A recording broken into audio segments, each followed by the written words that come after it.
이제 오늘 종료주일 말씀을 함께 또 보도록 하겠습니다. 오늘 말씀은요 요한복음입니다. 이제 강해 설교는 아니고 종료주일이기 때문에 새로운 본문을 우리가 함께 좀 보도록 할게요. 요한복음 이제 12장 20절부터 28절까지 말씀입니다. 이제 그 말씀을 우리가 한번 또 계속 보면서 읽어보도록 할게요. 자, 오늘이 이제 종료주일이에요. 종료주일에 대해서 아시는 분들도 다 아시겠지만 종려나무 가지를 이제 예수님께서 죽으시기 위해서 예루살렘에 입성하시거든요.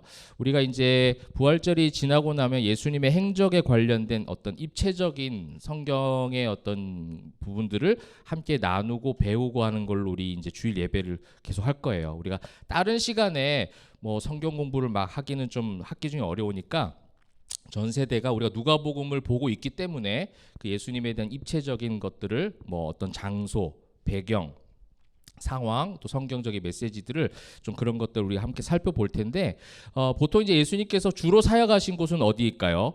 예루살렘하고 베들레헴 좀 밑에 쪽이죠. 이제 이스라엘 지도상 맨 밑에 쪽이면 주로 사역하신 부분은 지금 누가복음에서 계속 활동하는 무대가 갈릴리 바다, 갈릴리 호수, 가버나움 지역 이쪽에서 계속 사역을 하시다가 이제 예수님께서 다시 어디로 오시는 거예요, 지금. 오늘 종료주일은 예루살렘으로 이제 입성을 하시는 거예요. 뭐 하시기 위하여? 죽으시기 위하여, 십자가를 지시기 위하여 이제 예루살렘 입성하시고 이제 요일상으로는 이제 오늘 이제 입성을 하시면 목요일 날 최후의 만찬을 하시고 목요일 밤에 잡혀가시고 그다음에 금요일 날 십자가에 못 박혀 죽으신 다음에 사흘 후 다음 주일 부활주일이잖아요. 이 부활주일 날 이제 부활하신다라는 어떤 시간적인 거를 이제 교회들이 기념을 하고 있습니다.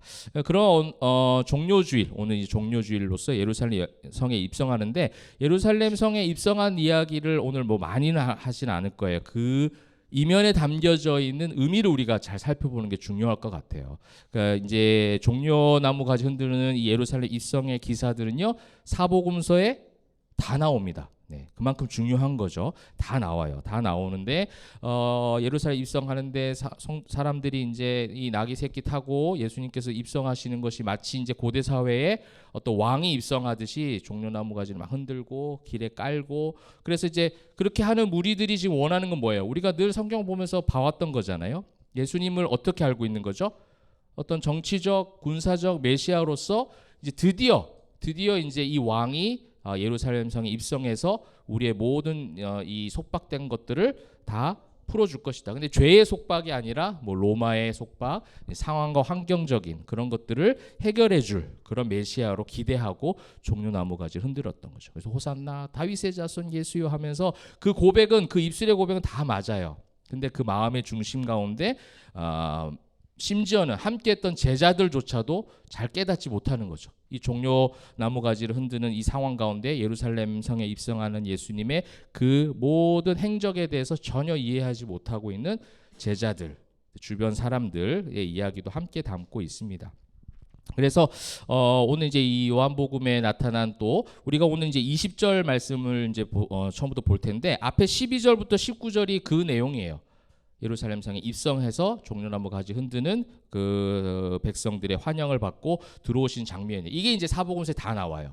그런데 20절부터 이제 보고자 하는 오늘 우리가 보고자 하는 요한복음의 본문은 다른 복음서에는 안 나와요. 그러니까 요한복음의 어떤 특징적인 부분입니다. 우리가 이제 사복음서 안에 또 분류를 하죠. 공관복음이라고 하죠. 이제 같은 관점으로 보는 게 마태, 마가, 누가예요. 요한복음은 사복음서 안에는 있지만 예수님의 이야기를 담고 있지만 조금은 관점이 다릅니다. 그래서 쉽게 말하면 어떤 마태, 마가, 누가는 어떤 사건을 중심으로 기록을 했다면 요한복음은 그 사건에 담겨진 그 예수님의 설명들이 계속 들어가요. 예수님의 메시지죠. 어떤 기적을 베풀고 끝나고 이렇게 그 다음 기적으로 넘어가지 않고 어떤 행적, 어떤 기적, 표적을 행하고 난 이후에 여기에 담겨져 있는 성경적 의미가 무엇인가에 대해서 가르쳐 줍니다. 물론 다 이해는 하지 못해요, 제자들이. 그래서 오늘도 마찬가지입니다. 이 종료주일날 예루살렘 성에 입성하고 사람들은 막 환호하고 있어요. 분위기가 한층 막 달아오르고 있는 가운데 예수님은요 지금 이 제자들을 잠깐 다운시키면서 이야기해주고 있는 거예요. 완전 역설적인 교훈을 지금 오늘 가르쳐주고 있는 거죠. 오늘 이제 제목이 제가 뭐라고 해놨죠? 순종의 눈물이에요. 그 십자가에 죽으시기 위한 그것이 하나님의 뜻이었거든요. 예수님을 보내신 이유인데 그가 오신 이유예요. 근데 그가 지금 예루살렘 성에 입성하는 거는 주변 사람들은 전부 환호하고 웃고 그다음 기대하는 것들이 있기 때문에 그런 어떤 모습을 보였다면 예수님은 지금 어떤 거예요? 좀 마음으로 눈물 흘리고 계시는 거예요. 죄를 짊어지고 가야 될 희생양으로서의 사명을 감당하는 그 가운데에서 그 하나님, 그 예수님의 뜻을, 그 마음을 전혀 알지 못했던 또 주변 사람들. 이것이 이제 종교와 신앙의 차이죠. 그래서 바라기는 오늘 이 종료주를 통해서 또 특별히 오늘 우리는 세례식도 있었잖아요. 이거를 우리가 이제 그냥 주일로 하나 예식으로 절기로 지나가지 말고 여기에 담겨져 있는 성경이 말씀하시는 교훈을 저와 여러분이 잘 가슴에 담고 또 이것이 우리의 일평생에 하나님의 은혜가 또 그 힘이 되어지시기를 주님의 이름으로 축복합니다. 자, 오늘 이제 먼저 20절부터 22절을 같이 함께 읽어보도록 하겠습니다. 20절부터 22절까지입니다. 시작. 명절에 예배하러 올라온 사람 중에 헬라인 몇이 있는데 그들이 갈릴리 벳세다 사람 빌립에게 가서 청하여 이르되 선생이여 우리가 예수를 배우고자 하나이다 하니 빌립이 안드레에게 가서 말하고 안드레와 빌립이 예수께 가서 여쭈니. 여기까지 보도록 하겠습니다. 자, 이제 20절부터 22절에 한 명의 제자가 등장을 하죠. 누구죠, 제자? 네, 빌립과 안드레가 등장하는데 이제 빌립이 이제 우리가 조금 포인트를 볼 필요가 있습니다. 자, 아까도 말씀드렸듯이 예수님이 지금 예루살렘 성에 입성하셔서 십자가에 못 박혀 돌아가시기 아주 일보 직전이에요. 그러니까 이제 3년 동안 예수님의 공생의 사역을 통해서 제자들이 계속 따라다녔습니다. 그래서 가르침을 배웠어요. 그런데도 문제는 뭐였습니까? 우리는 성경에서 알 수 있듯이 십자가 앞에서 제자들이 다 도망가 버리죠. 주님의 그 길을 전혀 깨닫지 못해요. 중간중간 순한 예고를 하셨어요. 내가 십자가에 못 박혀 죽을 것이고 사흘 만에 부활할 것이다. 계속 가르쳐줬지만 제자들은 이해하고 싶지도 않았던 것 같습니다. 이제 그러한 가운데 오늘 이 요한복음은요, 빌립이라는 한 사람을 등장시켜요. 근데 이 빌립이라는 사람을 등장시키면서 여기서 예수님의 가르침에 대한 것들을 간접적으로 또 우리가 배울 수 있는데 이 빌립이라는 사람을 공관복음 마태, 마가, 누가에서는 그렇게 많이 다루지 않아요.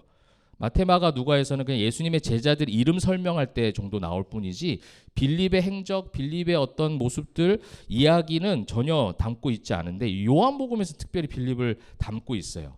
이 빌립의 어떤 변하는 모습들을 우리가 좀 요한복음 통해 살펴볼 수가 있거든요. 자, 예수님과 첫 만남을 가졌던 빌립의 이야기를 먼저 한번 볼게요. 요한복음 1장 44절 45절입니다. 자, 44절 45절 한번 같이 읽어봅시다. 시작.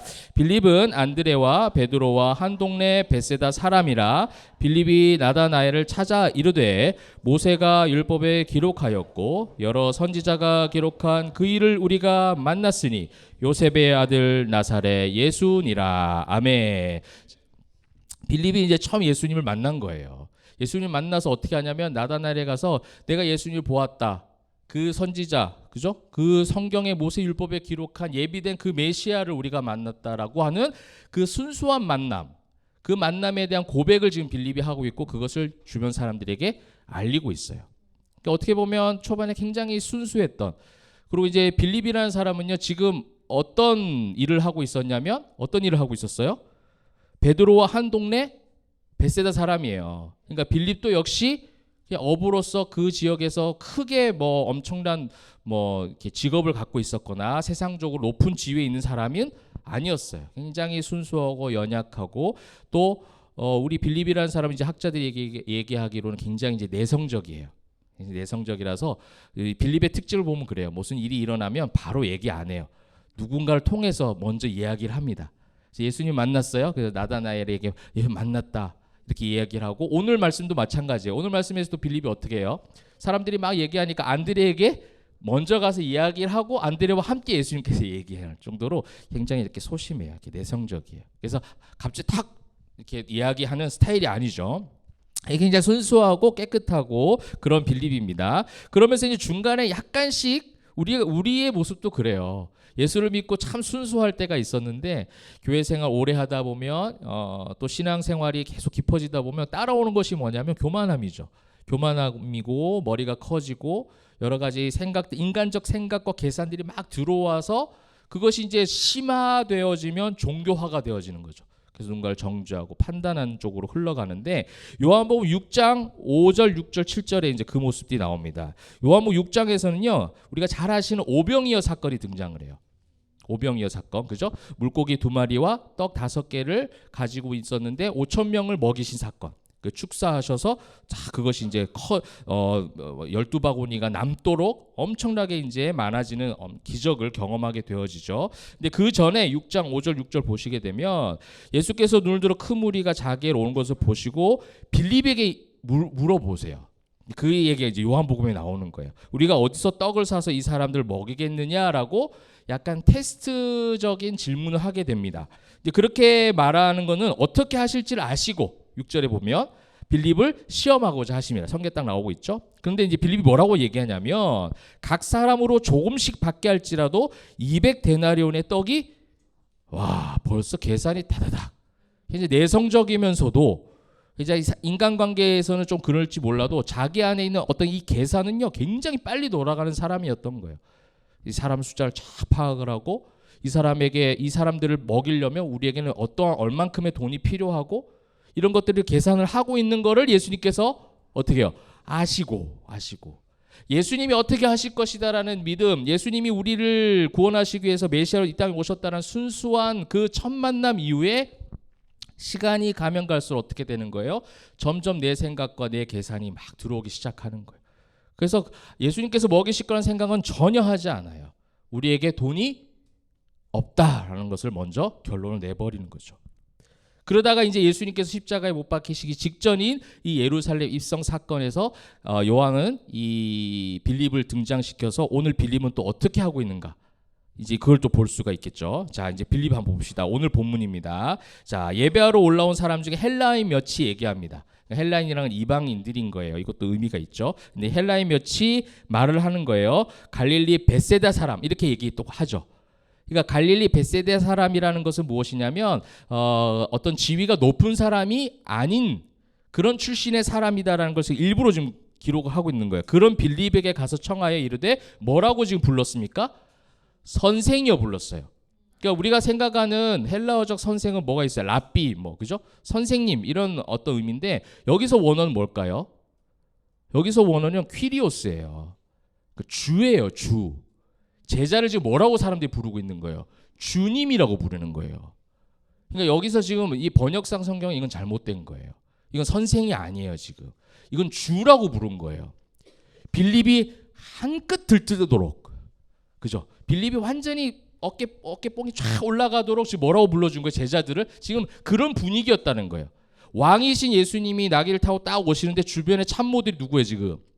제자들이 쫙 따라오니까 주변 무리들이 봤을 때는 지금 다 엄청나게 높은 사람들인 거예요. 이 사람들이. 그러니까 마귀는 지금 그렇게 만든 거예요. 이 사람들을 제자들까지도 엄청 교만하게 높은 사람으로 착각하도록 성경에서는 이거를 선생이라고 지금 한글 성경 번역했지만 원어적으로는 퀴리오스라고 부른 거예요. 여러분 주님은 누구세요? 예수님이시잖아요. 그래서 저는요 이 성경에 나오지 않는 부분이긴 하지만 빌립이 안드레에게서 쫄쫄쫄 가가지고 말한 거는 그런 내용일 것 같아요. 지금 봐, 사람들이 우리를 그렇게 주라고 부르고 있는데 왜 자꾸 예수님은 죽는다고 하지? 이거를 지금 얘기하고 있었을 것 같아요. 그죠? 그러니까 안드레도 야 지금 이 분위기 타야 되는데 지금 너무 분위기 좋잖아 우리. 와 봤어? 종려나무 가지 흔들고 환호하는 사람들의 그 환호를 봤냐고. 우리가 지금 3년의 고생이 이제 끝나가는 상황에서 왜 예수님은 자꾸만 반대로 얘기하실까? 왜 자꾸 죽어야 된다고 얘기하시고 지금 죽으면 어떡해요? 지금 예루살렘 성에 입성해서 사람들이 이렇게 좋아하는데 이 분위기 탔는데 싹 지금 나쁜 것들 몰아내고 왕 중의 왕이신 예수님이 진짜 왕이 되시면 얼마나 좋을까? 그 얘기를 아마 안드레에게 가서 말하고 안드레와 빌립이 또 예수님께 가서 뭐라고 해요? 여쭙다라고 얘기하잖아요. 그죠? 그러니까 이게 그냥 있었던 지금 예수님과 이 관련돼서 이야기할 게 없어요. 정말 예수님이 십자가의 길을 가신다고 하면 정말 향유 옥합을 부은 그 여인처럼 아무 말 하지 않고 주님을 따라갈 수밖에 없어요. 주님이 가시는 그 십자가의 길은요 묵묵히 따라갈 수밖에 없는 길임에도 불구하고 지금 이 요한복음에서는 빌립이라는 이 한 제자를 지금 계속 초반부터 등장을 시킨 거 일부러.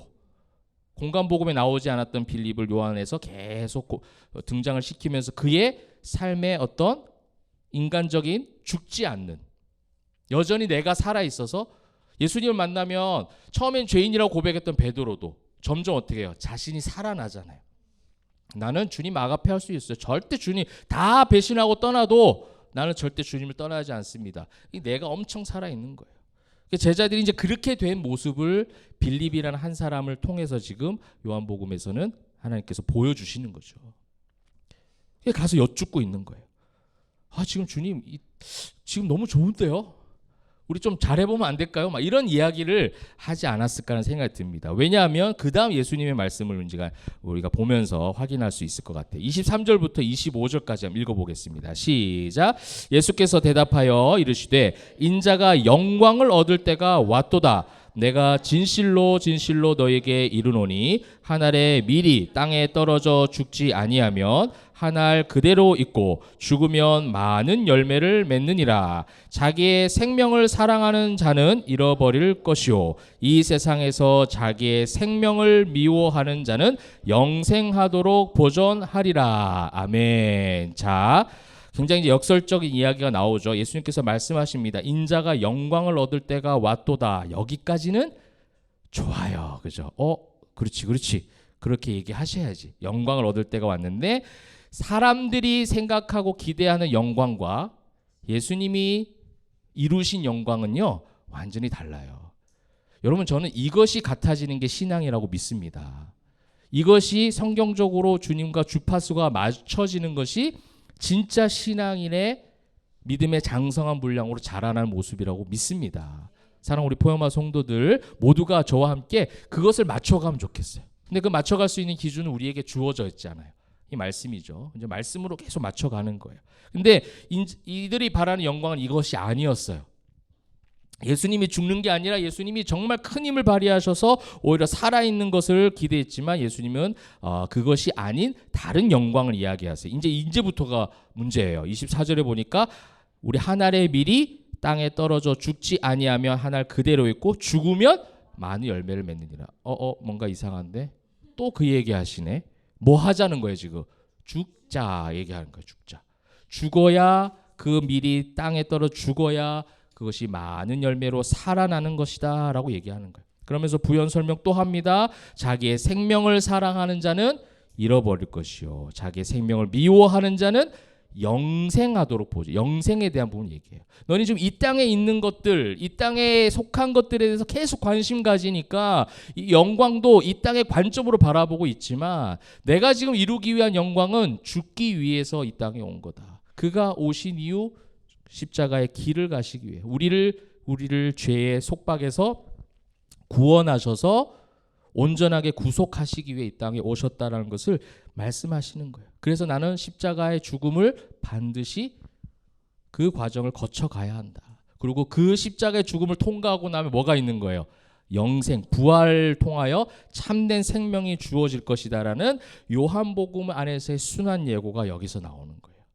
다른 복음서의 순환 예고는요, 직접적으로 얘기하세요. 내가 죽을 것이고 사흘 만에 부활할 것이다. 근데 이것을 지금 비유적으로 더 부연해서 설명을 하는 것이죠. 그래서 자기의 생명을 사랑하는 자는 잃어버릴 것이고 자기 생명을 미워하는 자는 영생하도록. 그러니까 뭐예요? 살고자 하면 죽고 죽고자 하면 산다가 이순신이 말한 게 아니고 먼저 예수님이 말씀하신 거다. 이순신이 배웠을 수도 있어요. 그 말을. 그죠? 어찌된 간에 이 십자가의 죽음은 또 부활은요.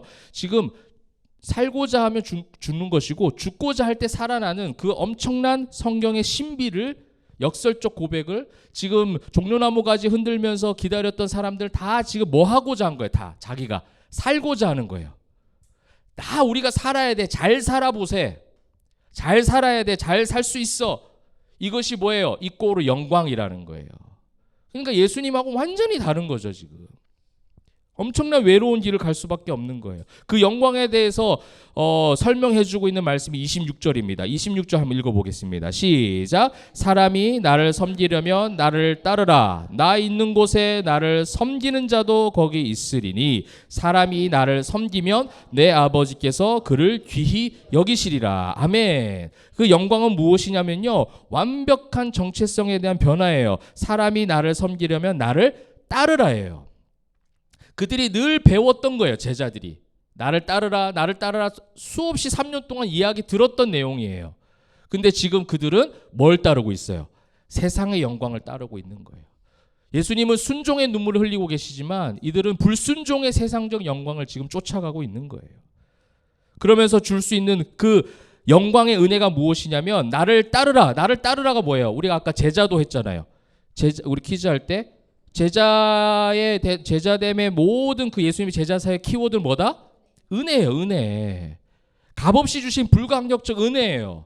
내가 이러든 저러하든 상관없이 나를 부르신, 나를 불러서 내가 따라가게끔 하여 주신 그 하나님의 전적인 강권적 은혜가 바로 하나님의 그 모든 제자사역 가운데, 예수님께서 제자사역 하시는 가운데 나를 따르라 하는 그 표현이라는 거죠. 그러니까 지금 26절 우리가 받을 수 있는, 우리가 경험할 수 있는 영광은 무엇이냐면 바로 아무 공로 없는 나를 불러주신 하나님의 은혜가 있다라는 거예요. 그게 영광이라는 거예요. 사랑하는 성도 여러분, 우리가 이 땅을 살아가면서 우리가 영광스럽다라고 얘기하는 그것이 가장 먼저 떠오르는 것이 이것이 되기를 소망합니다. 나 같은 죄인 살리신 하나님의 은혜. 나는 이것보다 영광스러운 거 없어. 세상에 그 어떤 것들이 주어진다 할지라도, 줄 수 있다라고 우리를 유혹한다 할지라도 여러분이 그 영광과 바꾸지 않는 진짜 신앙인이 되면 좋겠어요. 주님이 나를 불러주시는 은혜, 그 은혜가 주님께서 십자가의 길로 가실 때, 그 다음에 십자가의 모든 고통을 다 당하시고 부활하실 때 이루어지는 최종적 영광이다라는 거예요. 너희가 비로소 나를 따르게 된다는 거예요. 한마디로 지금까지는 따른 게 아니에요. 지금까지는 그냥 따라다닌 거예요. 그죠? 진짜 따르는 것은 이게 아니에요. 여러분, 교회 다니는 건 그냥 따라다니는 거예요. 근데 교회 와서 신앙인으로서 참된 주님을 경험하고 예배하는 건요, 진짜 주님을 따라가는 참된 제자인 줄 믿습니다. 그게 RPM이었잖아요. RPM이 모든 죄가 다 떠나가고, 그래서 하나님을 온전하게 동행하는 거죠. 그 동행이 이제 나오죠. 여기 보시게 되면 나를 섬기는 자도 거기 있으리니, 그죠? 나를 섬기는 자 거기 있으리니 내가 늘 너와 함께 있겠다라는 거예요. 이게 예수님께서 나중에 최후 만찬 이후에 그들에게 말씀해 주시는 거예요. 보혜사 성령을 내가 너희에게 선물로 보내줄 것이고 그 성령님을 통해서 세상 끝날까지 너희와 함께 할 것이다. 이게 사도행전에 임한 약속의 성취잖아요. 제자들이 모여서 기도할 때 그 성령이 임하셔서 그들의 마음 가운데 동행하시죠. 그러니 모든 죽음 가운데 두렵지 않은 사람들이 그때 된 거예요. 그래서 죽어야, 그죠? 또 다른 생명을 낳는 그 하나의 미랄이 되어지는 삶을 살아갔던 거죠. 그게 하나님의 동행하심이에요. 그 다음에 이제 결정적인 게 뭐냐? 내 아버지께서 그를 귀히 여기시리라. 여러분의 존재 자체가, 존재 가치 자체가 바뀌어버린 거예요. 여러분, 이 그를 귀히 여기시리라는 원어를 한번 잠깐 보고 넘어갈게요. 자, 뭐예요? 티마오라는 단어예요. 이 티마오라는 단어는요, 가격을 정하다, 가치를 부여하다, 존경하다, 뭐 이런 의미를 가지고 있어요. 그러니까 가치가 바뀌었다는 거예요. 그냥 너 참 귀해가 아니라 정체성이 완전히 바뀌어진, 가치가 완전히 바뀐 거예요.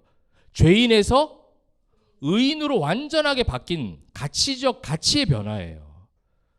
그게 뭐예요? 지금 영광이라는 거예요. 그게 우리가 따라가야 될 성경적 영광이 바로 그 부분이라는 거예요. 아, 나에게 주신 그 택하여 주신 은혜, 그리고 그 은혜로 말미암아 성령께서 나와 늘 동행하실 것이라는 자신감, 그 자신감이 영적 자존감으로 바뀌어져서 내 가치가 완벽하게 변화되어졌다. 나는 이제 세상에 속한 세상의 사람이 아니야. 나는 이제 하늘 시민권을 가진 사람이야. 그러므로 나는 세상의 모든 걸 배설물로 여기고 다 버릴 수 있어. 가치가 완전히 바뀐 거예요. 하나님께서 우리를 바라보시는 그 가치도 완벽하게 변화되었지만 우리 역시도 그 바뀐 가치답게 살아가게 되는 거죠. 그러니까 영적 자존감이 높아져요. 세상이 뭐라 하든 흔들리지 않아요. 어떤 환경에 놓여 있어도 괜찮아요. 받아들일 수 있게 되는 거예요. 왜냐하면 나는 이제 하늘 시민이 되었으니까. 세상 시민이 아니라는 거예요. 그래서 로마서 8장 21절에는요 이렇게 나오고 있습니다. 그 바라는 것은 피조물도 썩어짐에 종노릇한 데서 해방되어 하나님의 자녀들의 영광의 자유에 이르는 것이라. 이 자유를 누리는 저와 여러분 되시길 소망합니다. 종료주일 우리가 성경적으로 기념하는 건 뭐냐면요, 이 자유를 주님이 그 길을 가셨기 때문에 나에게 임했다라는 거예요. 너무 감사하구나. 내가 하나님의 자녀된 자유를, 영광의 자유를 지금 누리고 있구나. 때로는 내 육신이 조금 힘겹다 할지라도, 그죠? 내 어떤 상황과 환경이 조금 세상적으로 부족하다 할지라도, 여러 가지 관계적인 깨어짐으로 인하여 그것이 고통스럽고 마음에 짐이 되고 불안하고 두려운 삶이 그런 광야와 같은 세상길을 살아간다 할지라도 하나님의 영광은 다른 곳에 있다라는 거예요. 나를 택하신 은혜, 나와 동행하시고 그 다음에 나를 그렇게 귀하게 여기셔서 늘 함께 하신다. 그 영광스러운 가운데 참된 자유함으로 회복되어지고 또 힘있게 넉넉히 승리하는 저와 여러분 되시기를 소망합니다. 그 다음에 27절 한번 읽어볼게요. 27절 시작. 지금 내 마음이 괴로우니 아버지여 나를 구원하여 이 때를 면하게 하여 주옵소서. 그러나 내가 이를 위하여 이 때에 왔나이다. 아멘. 자, 예수님께서 뭐라고 말씀하세요? 지금 내 마음이 괴로우나. 여러분, 영광의 길이지만 우리는 세상 살면서 뭘 경험하는 거예요? 괴로움을 경험하는 거예요. 여러분, 이거를 자꾸 피하려고 하는 게 문제인 거예요. 이게 종려나무 가지 흔들던 무리들과 제자들의 잘못된 영광의 관점인 거예요. 우린 예수 믿으면 행복해. 맞아요. 예수 믿으면 행복해져요. 궁극적으로는 그래요. 근데 그 행복의 포인트가 어디 있냐는 거예요. 행복의 포인트가 세상에 거의 다 맞춰져 있어요. 모든 교회들이 말하는 예수 믿고 행복합시다. 예수 믿고 복 받읍시다. 예수 믿고 잘 됩니다. 그래서 막 기도하고 열심히 신앙생활하고 종교생활 하잖아요. 근데 진짜 신앙이 내 속에 들어오고 하나님의 은혜가 내 속에 들어오고 내 가치가 바뀌어져서 완전히 세상을 바라보는 눈이 달라져서 세상으로 나아가게 되잖아요. 그럼 어떨까요? 괴로워요. 힘들어요. 엄청난 부딪힘을 경험하게 되실 거예요. 그때 여러분 기억하기를 저는 늘 날마다 기도하는 게 그거예요. 우리 성도들이 그럴 때마다 하나님이 기억나게 해주세요. 그럴 때마다 나를 구원하신 하나님의 은혜가 더 크게 보일 수 있는 기적과도 같은 은혜를 달라고 기도하는 그 기도를 하거든요. 사랑하는 성도 여러분, 여러분 어떤 상황 가운데 있다 할지라도 여러분이 괴로울 수 있어요. 광야 생활 가운데 예수님을 믿으면요 괴로워요. 요것만 딱 잘라서 얘기하면 큰일 나요. 그죠? 예수님을 믿으면 여러분 괴로워요. 세상 속에서 그렇다는 거예요. 그런데 그것을 끝나는 게 아니죠. 여러분 이거는요, 내 마음이 괴로우니라고 하는 이 고백은 사실 다른 복음서에서 무엇과 연결되는 거예요? 겟세마네 동산에서 주님이 잡혀가시기 직전에 기도하셨던 내용이 바로 이거예요. 주님이 내 이 모든 괴로움의 잔이 다 넘어가면 좋겠습니다. 그러나 아버지가 원하시면 아버지의 원대로 하옵소서. 이게 신앙인 거예요. 세상을 살아가는데 너무 괴로워요. 너무 괴로운 일들이 많아요. 그러나 주님, 내가 주님의 자녀이고 나는 이미 하늘 시민권의 영광을 누리고 있으니 하나님은 나를 그렇게 그 영광 가운데 나를 인도하여 주세요. 내가 그 은혜로 말미암아 이걸 견딜 수 있게 해주세요. 아, 견디게 해주셨군요. 감사합니다. 찬양합니다. 이걸 올려드리는 거예요. 여러분 예수님께서는 그 다음에 뭐라고 말씀하셨냐면 아버지여 나를 구원하여 이 때를 면하게 하여 주옵소서. 이게 그 기도잖아요. 여러분 이 기도 하셔도 돼요. 여러분 우리는 너무 그 큰 어른들을 자꾸 만들려고 하는 것 같아요. 그러니까 주님 나에게 임하셨고 복음이 임했는데 뭐 그렇게 힘들어하냐. 다 넉넉히 이겨내야지. 흔들리지 말아야지. 아니요. 여러분 흔들리셔도 돼요. 여러분 넘어져도 되고요. 여러분 조금 괴롭다고 탄식해도 됩니다. 불평불만해도 돼요. 다 괜찮아요. 누가 또 뭐 그래요. 옆에 있는 사람이 그러면 막 힘들어해요. 막. 그러지 마세요. 괜찮아요. 다 그럴 수 있어요. 우리는 다 연약한 자녀들이라는 거예요. 누구도 예수님도 그걸 면하게 해달라고 괴로운 마음에 기도하셨어요. 아버지 뜻을 알지만 지금 내가 그것을 짊어지고 가기에 너무 부담스럽고 힘이 들다라는 솔직한 내 모습 있는 그대로 주님 앞에 보여주고 있는 거예요. 여러분 우리 교회가요. 저는 성장해 가면서 놓치지 않았으면 좋겠는 게 뭐냐면 있는 모습 그대로를 주님 앞에 보여주고 있는 모습 그대로 보여주는 옆에 있는 성도들 어떻게 해요? 이해하고 함께 갈 수 있는 그런 교회가 되기를 소망합니다. 여러분 이게 정말 중요한 것 같아요. 하나님께 있는 모습 그대로 나가는 거예요. 그러면서 뭐가 나온 거예요? 그러나가 나오는 거죠. 이게 진짜 신앙 안에 있는 성도들의 고백인 거예요. 그러나 내가 이를 위하여 이때에 왔나이다. 여기서 이제 사명이 고백되어지는 거예요. 그래, 내가 이렇게 괴롭지만 그러나 내가 이를 위하여 어떻게 해요? 지금 내 직장에 있구나. 내 가정 가운데 있구나. 내 일상 가운데 이 사람을 만나는구나. 나를 괴롭게 하는 사람이 있다 할지라도, 내가 괴롭게 하는 상황과 환경이 있다 할지라도 내가 이를 위하여 주님께서 보내주셨구나. 사람이 감당할 시험밖에 주시지 않는다 하셨으니, 피할 길을 주신다 하셨으니, 지금 나에게 주어진 것들 짊어지고 가기에 조금 버겁긴 하지만 그 속에서 하나님이 나를 이 상황 가운데 보내신 이유가 있구나. 이거를 발견하는 게 진짜 신앙인들이 누리는 영광인 줄 믿으시길 바랍니다. 여러분 이것이 종료주일날 우리에게 주시는 고백과 메시지예요. 근데 너무 감사한 게 마지막 이제 28절이에요. 마지막 말씀 한번 우리 힘있게 읽어보도록 하겠습니다. 시작. 아버지여, 아버지의 이름을 영광스럽게 하옵소서 하시니 이에 하늘에서 소리가 나서 이르되 내가 이미 영광스럽게 하였고 또다시 영광스럽게 하리라 하시니 아멘. 오늘 이 마지막 말씀입니다. 지금 하늘로부터 뭐가 들려졌어요? 소리가 들려졌어요. 여러분 하늘에서 소리가 난 이야기, 예수님께서 사역하시면서 하늘에서 소리가 난 이야기가 어디 있죠? 맞아. 오늘 우리 뭐에 있었어요? 세례식 있었잖아요. 그죠? 아까 하나님 음성 다 들으셨죠? 착한 사람은 다 들었을 텐데 왜 끄떡끄떡 하는데? 그래. 그죠? 예수님께서 세례 받으신 가운데 하는 성령이 비둘기같이 내려오신 가운데 하나님께서 이는 내 사랑하는 아들이다 라는 하늘의 소리가 들렸는데 지금 어떻게 해요? 죽으시는 장면 가운데 사실은 겟세마네 동산의 기도에서는 마치 하나님께서 무응답하신 걸로 우리 생각하잖아요. 아버지여 이 잔이 내가 이 잔이 넘어가면 좋겠습니다. 아버지 원대로 하옵소서 하고 나서는 하늘의 소리가 하늘의 응답이 없어요. 그래서 마치 하나님께서 무응답하신 것 같은데 요한복음에 이게 나와요. 응답하셨어요. 뭐라고 하셨습니까?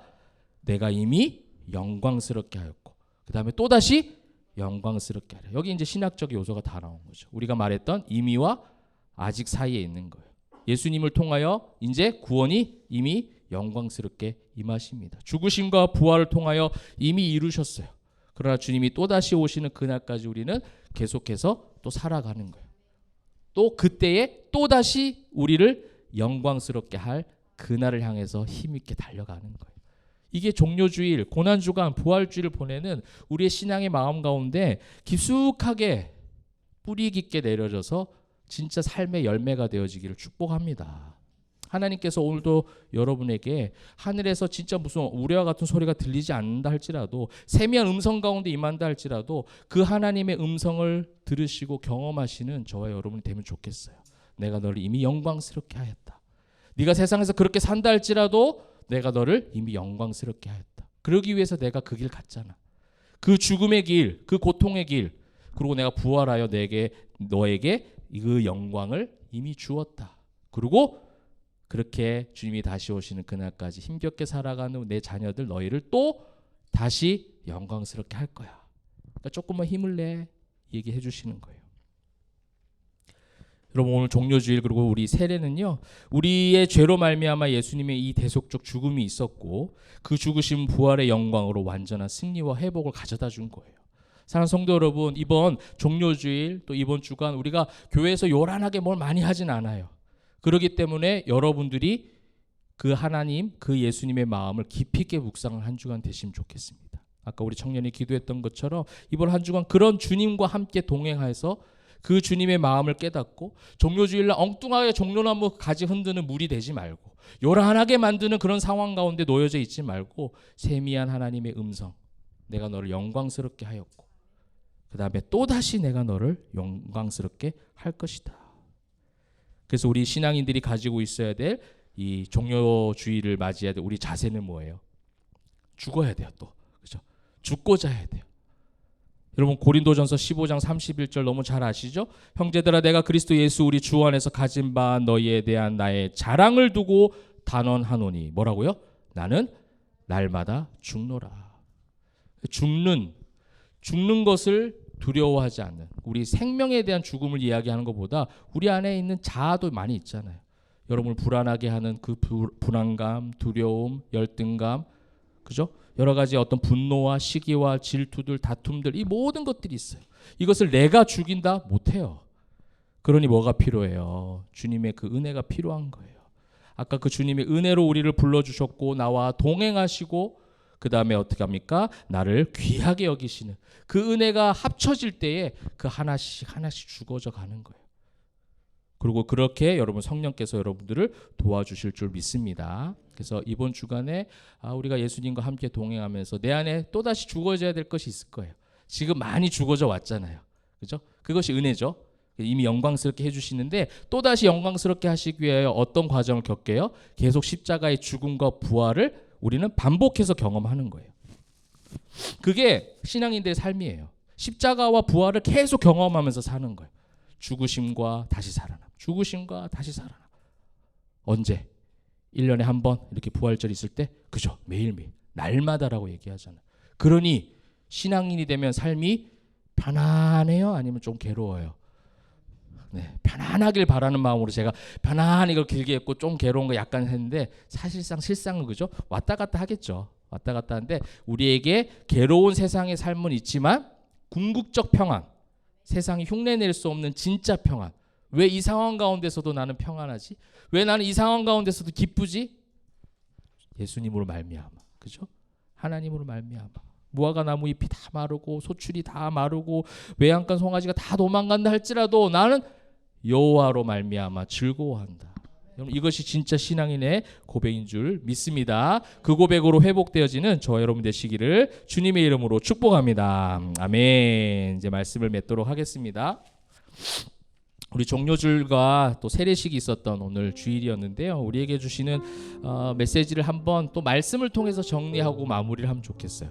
제가 좋아하는 말씀이기도 하는데 갈라디아서 2장 20절 말씀입니다. 갈라디아서 2장 20절 우리 같이 모두가 함께 고백하는 마음으로 함께 결단하는 마음으로 마지막으로 읽고 마무리했으면 좋겠습니다. 시작. 내가 그런즉 이제는 내가 사는 것이 아니요 오직 내 안에 그리스도께서 사시는 것이라. 이제 내가 육체 가운데 사는 것은 나를 사랑하사 나를 위하여 자기 자신을 버리신 하나님의 아들을 믿는 믿음 안에서 사는 것이라. 할렐루야. 참 귀한 말씀이에요. 그죠? 오늘 우리 이용수 성도님 세례 받으셨는데 우리 세례 받으면서 우리가 감격이 있는 이유는 그건 것 같아. 우리도 그 세례를 받았고 우리에게 어떤 은혜를 주셨냐면 십자가에 그리스도와 함께 못 박힐 수 있는 영광을 주셨어요. 그래서 이제는 죄된 내 육체가 사는 것이 아니래요. 그럼 그걸 끝나는 것이 아니라 내 안에 뭐가 살아있어요? 내 안에 그리스도께서 사신 거예요. 여러분 이것보다 귀한 영광이 어디 있어요? 그게 예수의 이름으로 일어서리라잖아요. 내 이름으로 세상적 방법으로 못 일어서겠어요. 방법이 없어요. 해결책이 없어요. 그러니까 뭘로 지금 일어나겠다는 거예요? 예수의 이름으로 일어나겠다는 거예요. 여러분 그것보다 더 큰 영광, 그것보다 더 큰 우리에게 자신감이 어디 있습니까 세상에. 내 안에 그리스도께서 사시는 것이라. 이제 내가 육체 가운데 사는 것은 그래도 우리가 주님이 다시 오시는 그날까지 우리 육체를 살아가야 된다는 거예요. 그 육체 가운데 살아가는 것은 나를 위하여 자기 자신을 버리신 그 하나님의 아들을 믿는 믿음 안에서 사는 것이래요. 그렇게 살아가는, 그렇게 생명력을 회복하는, 그렇게 힘을 내는 저와 여러분 되시기를 소망합니다. 또 한 주간의 고난 주간입니다. 예수님이 당한 고난, 그냥 그 주님의 십자가 가신 그 길만 자꾸 상상하지 말고 그 길을 함께 걷는 우리 자신을 한번 보세요. 내가 그 길을 어떻게 걸어가고 있는지. 빌립처럼 막 주라고 하니까 막 흔들리고 이런 것이 아니라 정말 겸손하게 내가 주님과 함께 이 길을 걷고 있구나. 그건 언제 느껴지냐면요, 고난 중에 느껴져요. 아, 주님이 이 길을 가셨구나. 나의 어떤 죄성이 막 불쑥불쑥 올 때마다 이것 때문에 주님이 이것을 면하게 하여 주옵소서 기도할 정도로 괴로우셨던 그 십자가의 길을 이런 나 때문에 가셨구나. 여러분 이것이 신앙적으로 고백되어질 때에 우리 부활주일날 지금보다 몇 배로 더 기쁜 모습으로, 더 회복해서 더 승리하는 모습으로 주님을 찬양하면서 우리 만나면 좋겠습니다. 한 주간 승리하는 우리 포여마 성도들 되시기를 주님의 이름으로 축원합니다. 아멘.